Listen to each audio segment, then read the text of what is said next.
este mundo, a fin de motivarnos a desarrollar un espíritu cristiano dispuesto a enfrentar los desafíos actuales del mundo moderno de una manera cristiana. Importancia de ser diferentes al sistema.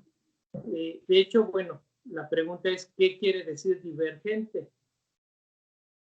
¿Qué pudieron investigar sobre esa palabra ahora que les enviaron el estudio? ¿Alguien investigó qué quiere decir divergente? Es una de las preguntas que viene dentro del estudio. ¿Qué es ser divergente o qué es divergente?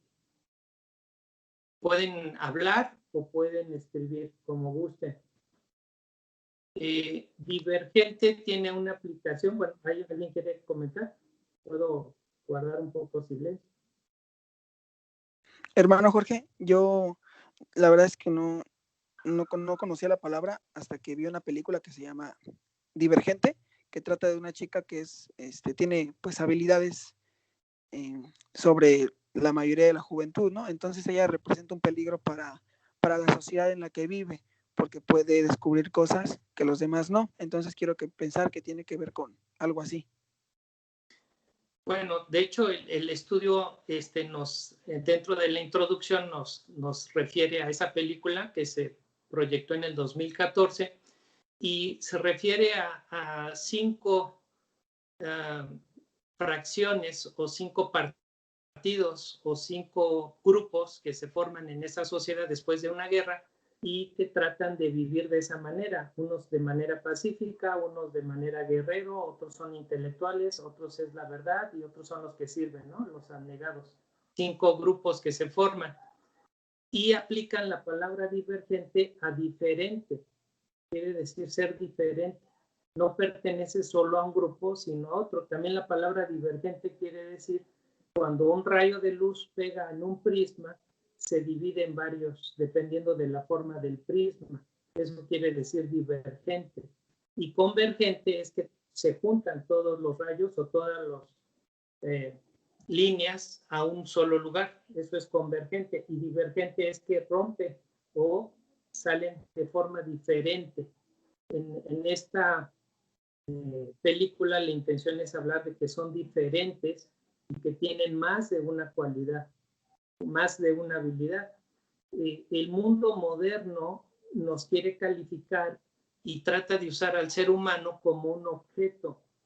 El gobierno a veces ve al ser humano como un objeto, propiedad del Estado.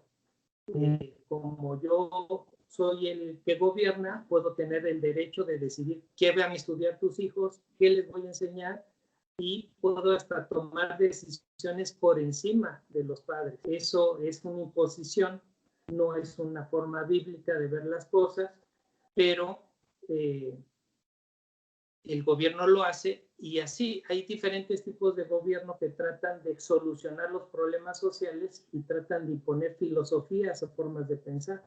Por eso también este texto que leíamos en Romanos 12:2, que es parte del estudio, no os conforméis a este siglo, sino transformaos por medio de la renovación de vuestro entendimiento para que comprobéis cuál sea la buena voluntad de Dios, agradable y perfecta. Esto está en Romanos 12:2 y lo está hablando Pablo. Y Pablo les está hablando a los romanos porque los romanos, digamos que es la cuna de la cultura occidental. Los romanos absorbieron la filosofía griega, la forma de pensar de ellos. Por ejemplo, algo que todavía se mantiene en la actualidad, que es una forma de pensar griega, es el dualismo. El dualismo quiere decir que hay 2 maneras de ver las cosas, la forma religiosa o sagrada y la forma secular, que no tiene nada que ver con Dios y separan de una manera lo espiritual de lo que no es espiritual. Eso es un pensamiento griego, es un pensamiento con el cual luchaba Pablo, porque los judíos tienen un pensamiento integral. El ser humano es un ser integral y todo el ser adora a Dios con todo lo que haces. No puedes separar tu intelecto para adorar a Dios. Tienes que adorar a Dios con tu intelecto, con toda tu mente, con todas tus fuerzas. Y los romanos pensaban que no, que el cuerpo era algo pecador, que había que castigar y lastimar, y que las ideas y la razón era más importante. Entonces ahí hay dos formas de pensar y en base a esas dos formas de pensar, los romanos gobernaban y sabemos que el Imperio Romano dejó de existir. Desgraciadamente, mucho de la cultura occidental, y hablando de México, somos parte de Occidente a través de los españoles, tenemos ese dualismo. En la religión católica se ve muy marcado. Lo que es la iglesia son los sacerdotes y todo lo demás es lo secular. Los que son salvos son los sacerdotes y todos los demás tienen que hacer acciones para ser salvos y tienen que hacer obras, salvarte a través de las obras. Eso también tiene que ver como consecuencia de esa manera de pensar. Ahora, los judíos, los cristianos en su época trastornaron al mundo porque cambiaron esa manera de pensar y dijeron que toda tu vida, todo lo que tú realices, le concierne a Dios. A los judíos, a los cristianos de la época del año 100, los perseguían porque no querían adorar al César como Dios. Los romanos tenían a muchos dioses, tal es el caso que Pablo les predica del Dios no conocido. Sé que son muy religiosos porque tienen muchos dioses. Bueno, yo les vengo a hablar de ese Dios que ustedes no conocen y tienen un altar para ese Dios.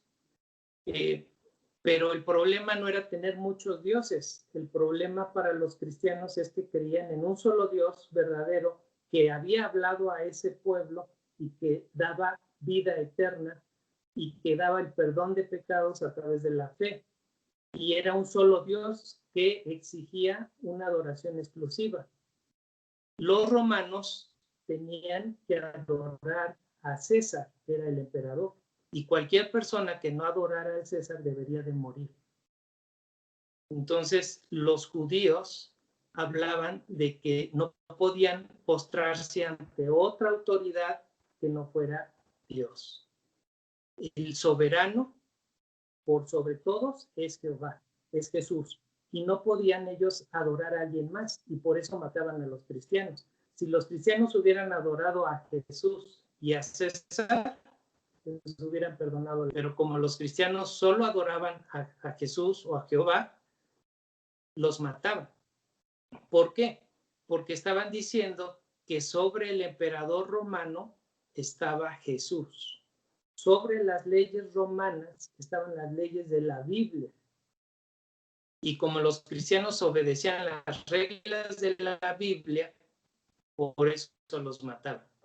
Pero ellos aguantaron y después de varios años, de 200 años, los cristianos se impusieron sobre el pensamiento. Eso fue a través de Constantino, pero que el pensamiento era el único rey y soberano es Dios y la Biblia es la ley que debo de seguir. Y eso lo siguieron los cristianos y por eso transformaron el mundo. Por otro lado está los judíos que guardaban la Biblia, el Antiguo Testamento, y que los jóvenes que seguían esos principios, a pesar de haber sido esclavizados en primera instancia por los egipcios, los que seguían y creían esa verdad podían tomar la tierra prometida y podían tomar todo lo que Dios tenía para ellos. Y a donde fuera, transformaban el lugar. Si fueron cautivos llevados a Babilonia, en Babilonia transformaron el lugar, a tal grado que los reyes escribieron que los judíos iban a ser liberados por la fe de algunos. Entonces, el guardar que Dios es rey, que Jesús es Dios y que Él es el soberano, y guardar su palabra transforma la comunidad y el mundo en donde tú te juntas. Y bueno, este tema de Divergente está hablando precisamente de esa situación, digamos, que se ve en la película. Es un pensamiento, una estructura política que está mal, porque no es correcta, pero que la protagonista quiere romper con esos vicios. Es una característica del pecado y de los gobiernos que van en contra de la Biblia, de tratar de ser absolutos, de ser tiranos. Donde hay un tirano, quiere decir que no está Dios.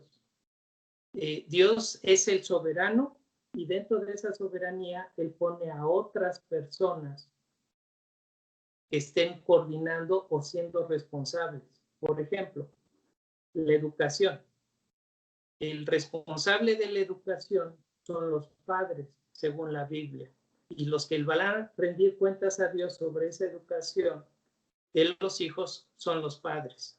Pero el gobierno se empodera de esa autoridad y él decide qué educar, que es el problema que estamos viviendo ahorita en México.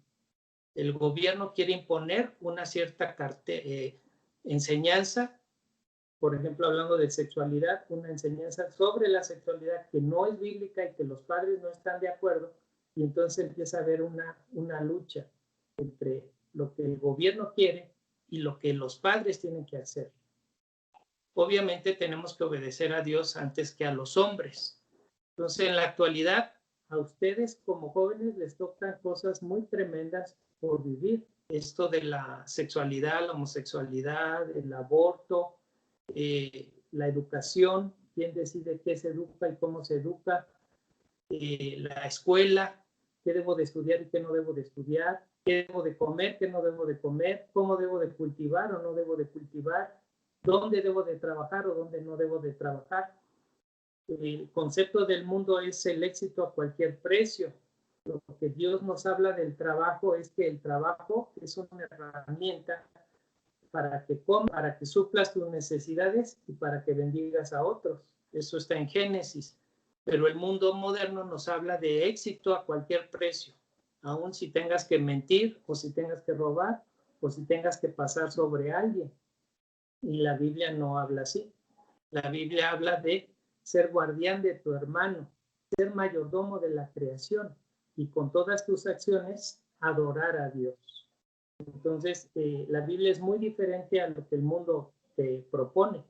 Por eso es tan importante que conozcamos la Biblia y que creamos en la Biblia. Y bueno, volviendo a este tema de divergentes y de esa diferencia que hizo esa muchacha por pensar diferente a lo que el gobierno estaba pensando, ¿qué diferencia hay entre música cristiana y música secular? Hay lugares en donde solo asisten cristianos y otros lugares en donde no van los cristianos. ¿El baile es cristiano o hay baile cristiano y baile no cristiano? El noviazgo cristiano y noviazgo no cristiano. Mi pregunta que les hago es, ¿qué es cristiano y qué es secular?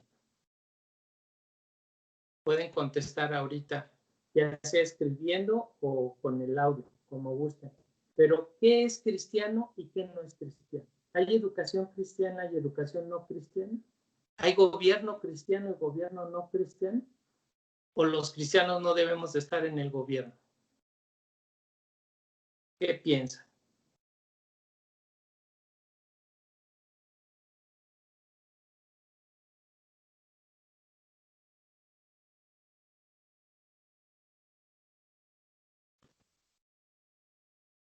Es bueno, Jesús usaba mucho las preguntas, es muy bueno que te hagas preguntas y que las puedas contestar. Y la Biblia siempre va a tener respuesta a tus preguntas y Dios, a través de su palabra y del Espíritu Santo, te va a revelar lo que es correcto y lo que no es correcto. Siempre de acuerdo a lo que es la Biblia. Dice parte del texto que leímos, para conquistar la tierra prometida se requieren hombres cuyo espíritu difiere del resto. Para conquistar la tierra prometida se requiere hombres cuyo espíritu fuere diferente al resto, difiere, es diferente al resto. ¿Qué tenían Josué y Caleb? ¿Qué fue lo que vieron Josué y Caleb que los otros no vieron? Fueron 12 espías a revisar la tierra y solo Josué y Caleb dijeron que sí era correcto. ¿Qué fue lo que no tenían? ¿En qué tenían fe Josué y Caleb? Y por ejemplo, esa tierra, la tierra de Canaán, era una tierra cristiana o no cristiana. La tierra no es cristiana o no. Los que somos cristianos somos los humanos. Nosotros somos los que somos cristianos o no somos cristianos. Y dependiendo del uso que le demos a los objetos o a lo que Dios nos ha dado, a la tierra, al mundo, es lo que lo hace para honra de Dios o para deshonra de Dios. Pero la tierra no es cristiana o no cristiana. La tierra estaba ocupada por gente que no amaba a Dios, que no tenía temor de Dios y que hacían cosas terribles contra la naturaleza humana. Ya no solamente contra la palabra escrita de Dios, que es la Biblia, sino contra la palabra creación de Dios. Iban contra la naturaleza propia de los seres humanos. Por eso Dios le dijo al pueblo de Israel, pues destruye a ellos y no te juntes con ellos, porque si te mezclas con ellos, te van a corromper. Esa fue su regla, su orden de Dios, que el pueblo de Israel no cumplió y que lo usaron para destruir al mismo pueblo de Israel. Lo que veían Josué y Caleb era una tierra rica, una tierra próspera que Dios había creado y que si Dios estaba con ellos, iban a poder conquistarla. Ciertamente había pueblos más grandes que ellos. De hecho, es el surgimiento del pueblo de Israel. El pueblo de Israel surge en la esclavitud de Egipto. Ahí ellos entraron 50 personas, tal vez un poco más, un poco menos, y salieron 1,5 millones de personas de Egipto, contando a las mujeres y a los niños. Y ya era un pueblo. Pero después de esta respuesta negativa del pueblo, de decir, ellos son grandes, ellos son fuertes, no vamos a poder conquistarnos, mejor vamos a regresarnos a la esclavitud de Egipto. Vamos a regresar y vamos a ser siervos de Egipto. Vamos a estar bajo sus costumbres, sus enseñanzas, sus universidades, y vamos a dejar que ellos nos adoctrinen y que nos exploten contra el ser libre y conquistar la tierra que ya les pertenecía, porque Dios se la había dado a Abraham, ya era de ellos, simplemente por cuestiones de hambre tuvieron que viajar a Egipto. Un tiempo sí vivieron muy bien en Egipto y luego fueron esclavizados. Eso es muy frecuente que pase cuando un gobernante bendice al pueblo judío o al pueblo. Pueden pasar años y después llega otro gobernante que desconoce completamente lo que hizo el anterior gobernante y ataca a los cristianos. El cristiano siempre va a ser una amenaza contra el pensamiento del mundo. Va a ser una amenaza contra, en el caso de los romanos, era una amenaza contra el César, porque con la autoridad de la Biblia podía decirle al César lo que estaba mal. Y no hay ningún otro pueblo que tenga esa autoridad moral, la Biblia. Y con la Biblia, cualquier cristiano puede decirle a cualquier rey o a cualquier monarca o a cualquier persona en autoridad lo que está mal. Eso es lo que hizo Martín Lutero, por ejemplo, en la Reforma. Él dijo, lo que están enseñando está mal y lo que dice la Biblia está bien, y causó la Reforma. Cambió al mundo, terminó con la Edad Media. Entonces, cualquier cristiano, ya seas tú o cualquiera, que con la Biblia siga las enseñanzas y ve que algo que se está haciendo contrario a la Biblia, puede trastornar y transformar el mundo. Eso es lo que veían Josué y Caleb, que si Dios iba con ellos, que si Dios estaba ahí, Dios les iba a dar esa tierra que ya les pertenecía. Y los demás lo que vieron fue que son grandes, son fuertes y yo no voy a poder hacerlo, mejor me regreso a la esclavitud que tenía anteriormente. La respuesta de Dios fue destruir a todos aquellos que no habían creído en él y habían confiado en su palabra, y solo dejó a los menores de 20 años y los hizo vagar 40 años en el desierto para formar un pueblo que sí siguiera su palabra, que sí creyera en él y que sí confiara en Dios. Pasados esos 40 años, tomaron la tierra prometida con los que Dios había dicho. ¿Qué fue lo que vieron Josué y Caleb que los otros no vieron? Que Dios iba a estar con ellos, que Dios se los había prometido y que no había quien pudiera enfrentar con Dios. Tenían fe en Dios y en su palabra, a cualquier precio. Dios es real y vale la pena seguirlo. Y si tú crees de esa manera, vas a trastornar al mundo y vas a hacer cosas increíbles y diferentes.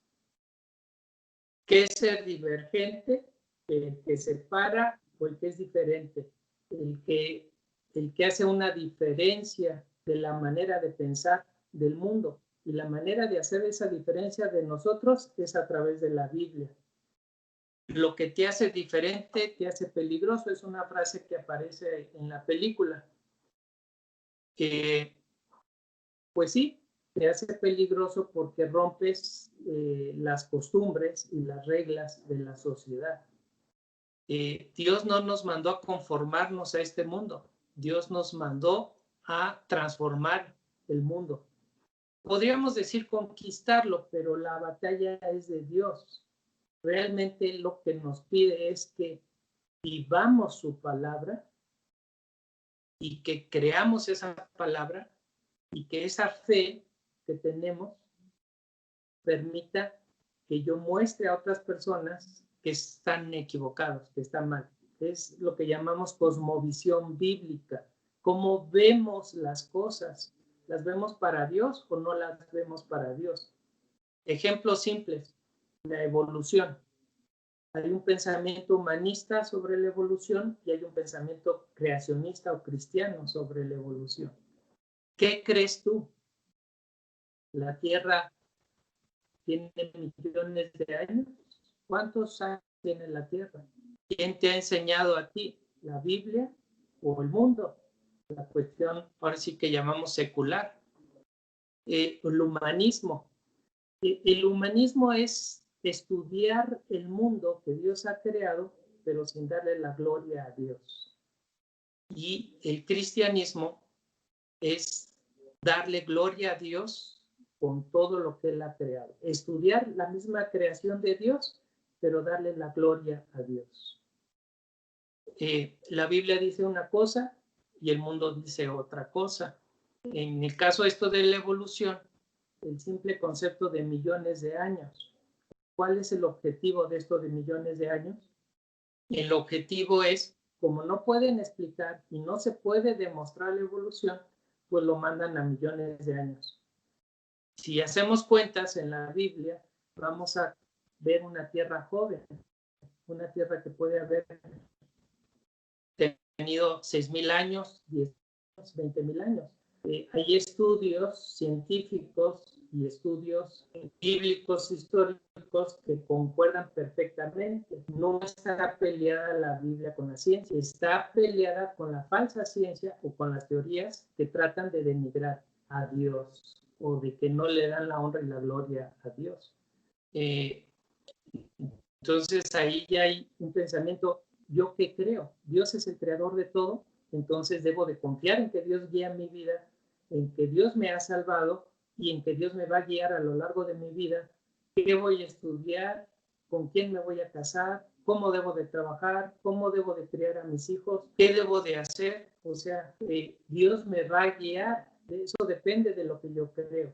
Y si el Dios creador del universo dijo eso, yo lo creo y eso aumenta mi fe. Si yo me veo afectado por humanismo y por la evolución, voy a creer que no hay un Dios, que todo es obra de la casualidad, que no importa lo que haga en mi vida, no va a ser trascendente y que yo solamente soy un objeto del gobierno o un objeto del mundo o un polvito. La Biblia dice que el ser humano es imagen de Dios, es creación de Dios, que Dios hizo al hombre para señorear sobre la tierra, no para que la tierra se enseñoree de nosotros. Y eso sí nos hace mayordomos y cuidadores de la tierra. Entonces, ahí hay muchas cosas en donde, ¿qué debo de pensar o qué no debo de pensar? Renovar vuestro entendimiento, eso quiere decir. Ser divergente, entonces, es ¿qué me enseña el mundo y qué me enseña Dios? ¿Y a quién le voy a hacer caso? ¿Le voy a hacer caso al mundo o le voy a hacer caso a Dios? ¿Le voy a hacer caso al humanismo o le voy a hacer caso a Dios, a la Biblia. Y la ciencia no está peleada con la Biblia. De hecho, hay mucha ciencia verdadera que está basada en la Biblia. Entonces, ¿en qué creo yo? Yo pienso que la Biblia sí es ese libro increíble que puede transformar la sociedad. Yo lo creo. Y Dios lo está haciendo de manera increíble. Lo que te hace diferente, te hace peligroso, sí. La Biblia te hace un hombre peligroso porque tú puedes juzgar a los demás a través de la Biblia. Eso está mal, eso es mentira, eso es robo, eso es engaño. Y eso no le gusta a la sociedad. ¿Jesús fue peligroso para su época? Jesús, peligroso. Sí, de una forma, si la gente quería seguir robando, pues sí, iba a ser difícil seguir robando. Si la gente quería seguir mintiendo, pues sí, iba a ser difícil seguir mintiendo. Pero Jesús, para todos aquellos que lo escucharon, fue agua viva, fue una nueva vida, fue luz. Entonces, más que un peligro, fue la salvación. Jesús es la salvación de su época y sigue siendo la salvación de nuestra época. Tenemos ahorita una pandemia, ¿verdad? Que estamos viviendo ahorita. Consecuencia del pecado del hombre. ¿De quién? ¿De Adán y Eva? Sí. Y total, y posiblemente del egoísmo del ser humano que mutó alguna célula y produjo ahí un virus que no debería de existir. Posiblemente sí pasó. O personas que comieron algo que no debían de comer y lo transmitieron a otros. Pudo ser. Hay terremotos, hay inundaciones. Todo eso está escrito en la naturaleza, o sea, Dios creó esas leyes que producen eso. Si tú alteras algo de las leyes de Dios, seguramente va a haber alguna consecuencia. Otra definición de pecado es desviar o errar. Cometen muchos errores, los humanos cometemos muchos errores y pagamos la consecuencia de nuestros errores. ¿Quién puede librarnos de nuestros errores? ¿Quién puede librarnos del pecado? ¿Quién puede librarnos de la maldad? Solo Dios. Hasta que Jesús no venga, no nos va a transformar y va a destruir el pecado y va a destruir también al diablo como también un instigador a pecar, a hacer el mal. Pero mientras tanto, los cristianos vivimos en este mundo, todavía tenemos pecado, queremos no pecar. La diferencia es que el cristiano evita y trata de evitar el pecado y si pecamos Dios nos perdona. Y el no cristiano peca deliberadamente, peca intencionalmente. Entonces, una gran diferencia entre un cristiano y un no cristiano es que el cristiano no quiere pecar. Su naturaleza tal vez lo lleve a pecar, pero Jesús y el Espíritu Santo nos guía a no pecar, a no fallar. Y su palabra nos guía para no pecar. Y el no cristiano peca deliberadamente. Maquina pensamientos que lo llevan a hacer el mal. No maquines pensamientos que te lleven a hacer el mal, sino crea pensamientos que te lleven a cumplir la palabra de Dios, que te lleven a hacer el bien, que te lleven a cumplir la ley de Dios en esta tierra. Y si cumples la ley de Dios en esta tierra, vas a ser divergente y vas a impactar a la sociedad en donde estés. ¿Va a haber muerte entre nosotros? Sí hay, porque esta enfermedad, pandemia o pecado, esta pandemia afecta a todos. Dios nos puede sanar, Dios puede sanar, si Él lo quiere hacer. Pero si no lo hace, tenemos la promesa de que vamos a estar con Él en el cielo. Esa es la gran diferencia entre los cristianos y los no cristianos. Cuando perdemos a alguien, sabemos que va a estar con Dios y ya se nos adelantó. Cuando un no cristiano pierde a alguien, tiene un dolor, tiene una negación, tiene un odio, no tiene consuelo. Los cristianos debemos de tener ese consuelo y esa fe, esa convicción. Vemos más allá de lo que está presente. Hay un mundo más allá. Hay una solución y esa solución es Cristo, esa solución nos la da la Biblia y nuestra forma de actuar obviamente puede impactar o no a otras personas. ¿Qué quiere decir secular?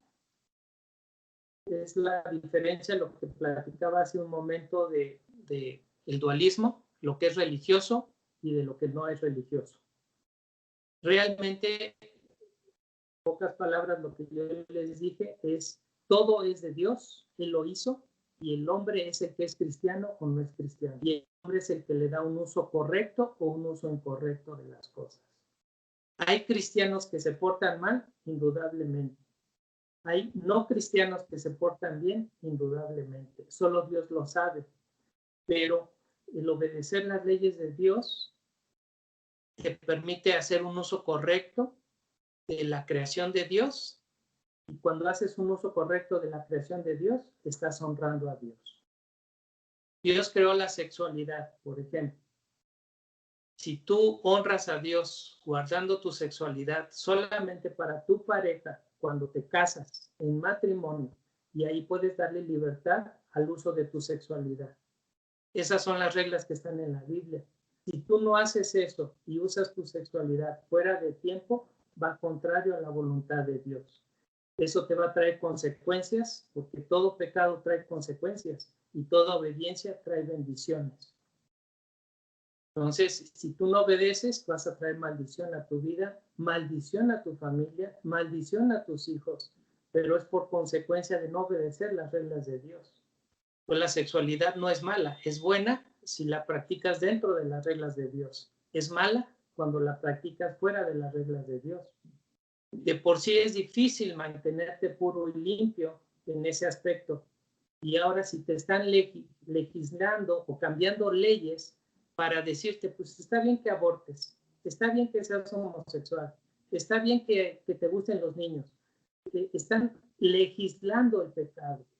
Nosotros no podemos estar a favor del pecado. Estamos a favor de Dios. ¿Qué podemos hacer? En primera instancia es obedecer la palabra. En segunda instancia es enseñar a otros a obedecer la palabra. No porque le autoricen el amor, porque autoricen la homosexualidad, voy a ser homosexual. Mi principio es obedecer a Dios, no al mundo. Y si la iglesia se mantiene pura y se mantiene limpia, obedeciendo a Dios, la iglesia va al gobierno, porque inclusive si Dios quiere, la iglesia o algún miembro de la iglesia, no como iglesia, ahí hablando de institución, la función de la iglesia es adorar a Dios y llevar al pueblo a adorar a Dios. Pero algún miembro de la iglesia, Dios puede hacer que sea político, que sea abogado, que conozca las leyes y que llegue a gobernar para transformar esas leyes que nos están afectando. Eso sí puede hacer Dios. O volver consejeros a algunos abogados cristianos que puedan meter leyes que beneficien a la humanidad, a los cristianos y a los no cristianos, porque estas leyes que se están imponiendo perjudican a la humanidad. Entonces, eso es ser divergente. Yo creo que esa película habla mucho del gobierno y de cambiar el gobierno. Y ahí se ve en la secuela que sí lo hace y que trastorna esa manera de pensar equivocada. La manera correcta de pensar es la que está en la Biblia. La Biblia sí nos habla de la política correcta, la Biblia sí nos habla de la sexualidad correcta, la Biblia sí nos habla de la educación correcta. Hablaban ahorita orábamos por los que puede un cristiano tener una novia no cristiana, puede una cristiana tener una novia, un novio no cristiano, que lo hacemos, de que no está bien, no está bien. Dios puede transformar a esa persona en cristiano, pero eso tiene que ser antes de que tú andes con él, porque es una regla bíblica, no tiene que ver con sentimientos, tiene que ver con obediencia. Dios dice que no te unas en yugo desigual, yo obedezco a Dios, porque mi corazón es engañoso y perverso, eso dice la Biblia, y Dios no. La palabra de Dios es pura y eficaz. Entonces, si yo obedezco a Dios, voy a evitarme muchos problemas. Yo no cometo adulterio porque temo a Dios. Y Dios me dice, no cometerás adulterio. A ver, pregunta de examen. ¿En qué mandamiento de la Biblia dice, no cometerás adulterio? ¿Qué número es? ¿Lo sabes? ¿Conoces los mandamientos de Dios? ¿Conoces los 10 mandamientos? ¿Los puedes aplicar a tu vida todos los días? ¿O no los conoces? Porque los cristianos eran los que seguían las enseñanzas de Cristo, que conocían. Dice, si me amares, amarías mis mandamientos, conocerías mis mandamientos. Entonces es algo bien importante, conocer los mandamientos de Dios para cumplirlos y para poder transformar al mundo. Entonces, Dios creó reglas que están escritas en la Biblia, que están escritas en la naturaleza, porque también nos dice la Biblia que la naturaleza da testimonio de Dios, y que romper esas reglas, ir contra la naturaleza o ir contra la palabra de Dios, nos va a traer muchas consecuencias. Eso le llamamos cosmovisión bíblica, es decir, cómo vemos el mundo y la creación a través de los lentes de Dios. Es muy diferente ver el mundo como el hombre es, como el hombre cree. Pero cuando nos ponemos los lentes de Dios, que es a través de su palabra y sus reglas, podemos tener una cosmovisión bíblica correcta. Entonces, estos hombres, estos jóvenes que trastornaron el mundo, es increíble. Todo lo que lograron gracias a obedecer y creerle a Dios. David le creía a Dios, Josué le creyó a Dios, Daniel le creyó a Dios, Sadrach, Mesach y Abed-Nego creyeron en Dios.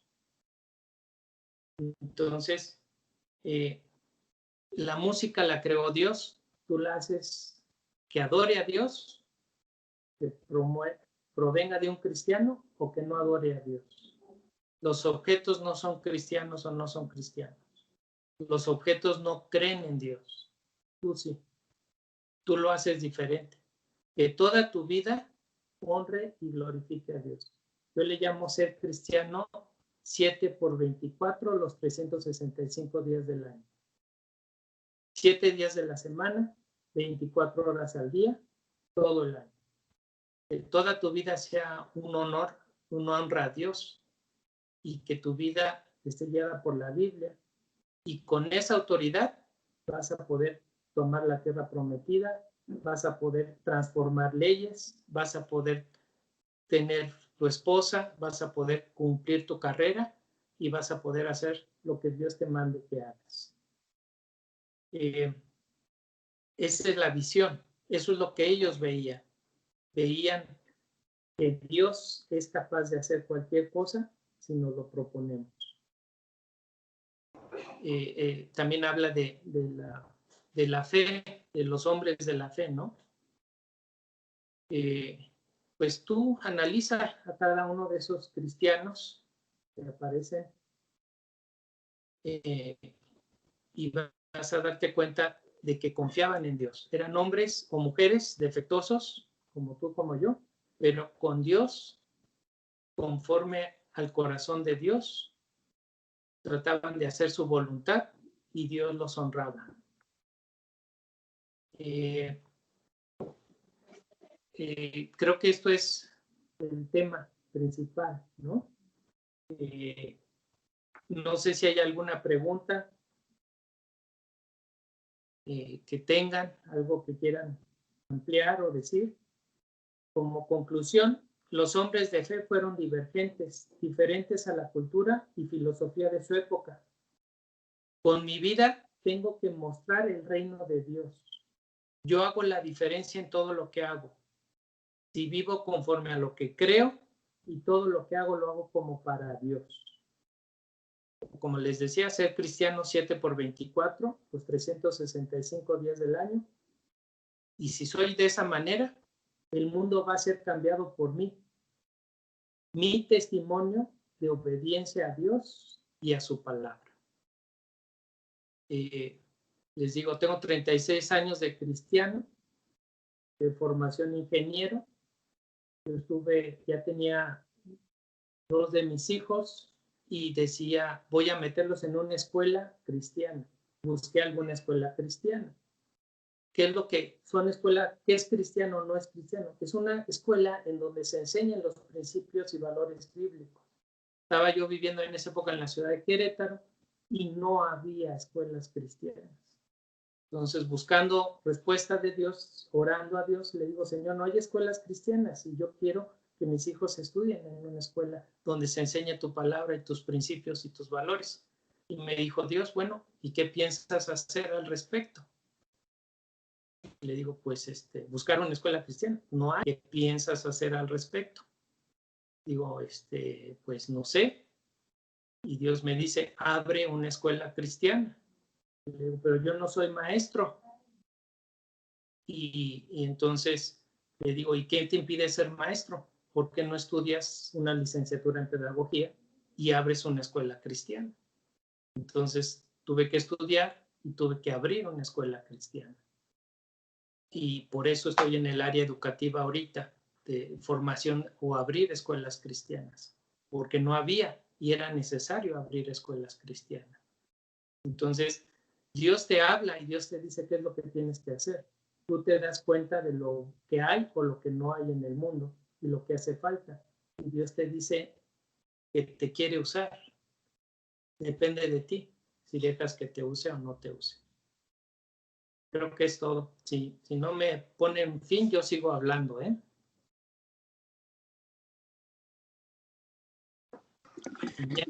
Muchas gracias, hermano Jorge. Muchas gracias. El Señor les siga bendiciendo mucho. Gracias por aceptar la invitación y sobre todo por estudiar el tema, porque yo considero que no solamente aprendemos nosotros por la reflexión, sino que también usted no aprende por el hecho de tener que repasar el tema y bueno, se vuelve un intercambio muy, muy interesante. El Señor le bendiga mucho, hermano. Muchas gracias. Vamos a continuar con nuestro orden de culto, ya que se acabamos, con una oración por el tema, ¿no? Para que podamos ponerlo por obra, para que estas palabras penetren en nuestro corazón, en nuestra memoria, porque muchas veces se nos olvidan las cosas, hay que ser sinceros. Sarek, ¿te puedo pedir que realices esta oración por el tema?